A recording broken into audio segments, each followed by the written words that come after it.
بسم الله الرحمن الرحيم. الرحمن علم القرآن، خلق الإنسان علمه البيان. الشمس والقمر بحسبان، والنجم والشجر يسجدان. والسماء رفعها ووضع الميزان، ألا تطغوا في الميزان، وأقيموا الوزن بالقسط ولا تخسروا الميزان. والأرض وضعها للأنام، فيها فاكهة والنخل ذات الأكمام، والحب ذو العصف والريحان. فبأي آلاء ربكما تكذبان؟ خلق الإنسان من صلصال كالفخار، وخلق الجان من مارج من نار. فبأي آلاء ربكما تكذبان؟ رب المشرقين ورب المغربين، فبأي آلاء ربكما تكذبان؟ مرج البحرين يلتقيان، بينهما برزخ لا يبغيان. فبأي آلاء ربكما تكذبان؟ يخرج منهما اللؤلؤ والمرجان. فبأي آلاء ربكما تكذبان؟ وله الجوار المنشآت في البحر كالأعلام. فبأي آلاء ربكما تكذبان؟ كل من عليها فان، ويبقى وجه ربك ذو الجلال والإكرام. فبأي آلاء ربكما تكذبان؟ يسأله من في السماوات والأرض، كل يوم هو في شأن. فبأي آلاء ربكما تكذبان؟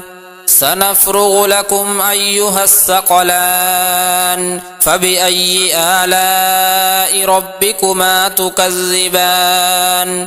يا معشر الجن والإنس إن استطعتم أن تنفذوا من أقطار السماوات والأرض فانفذوا، لا تنفذون إلا بسلطان. فبأي آلاء ربكما تكذبان؟ يرسل عليكما شواظ من نار ونحاس فلا تنتصران. فبأي آلاء ربكما تكذبان؟ فإذا انشقت السماء فكانت وردة كالدهان. فبأي آلاء ربكما تكذبان؟ فيومئذ لا يسأل عن ذنبه إنس ولا جان. فبأي آلاء ربكما تكذبان؟ يعرف المجرمون بسيماهم فيؤخذ بالنواصي والأقدام. فبأي آلاء ربكما تكذبان؟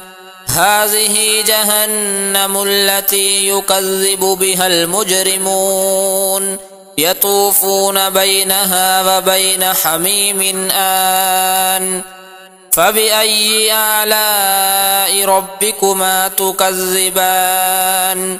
ولمن خاف مقام ربه جنتان. فبأي آلاء ربكما تكذبان؟ ذواتا أفنان فبأي آلاء ربكما تكذبان فيهما عينان تجريان فبأي آلاء ربكما تكذبان فيهما من كل فاكهة زوجان فبأي آلاء ربكما تكذبان متكئين على فرش بطائنها من استبرق وجنى الجنتين دان فبأي آلاء ربكما تكذبان فيهن قاصرات الطرف لم يطمثهن إنس قبلهم ولا جان فبأي آلاء ربكما تكذبان كأنهن الياقوت والمرجان فبأي آلاء ربكما تكذبان هل جزاء الإحسان إلا الإحسان فبأي آلاء ربكما تكذبان ومن دونهما جنتان فبأي آلاء ربكما تكذبان مدهامتان فبأي آلاء ربكما تكذبان فيهما عينان نضاختان فبأي آلاء ربكما تكذبان فيهما فاكهة ونخل ورمان فبأي آلاء ربكما تكذبان فيهن خيرات حسان فبأي آلاء ربكما تكذبان حور مقصورات في الخيام فبأي آلاء ربكما تكذبان لم يطمثهن إنس قبلهم ولا جان فبأي آلاء ربكما تكذبان متكئين على رفرف خضر وعبقري حسان فبأي آلاء ربكما تكذبان تبارك اسم ربك ذي الجلال والإكرام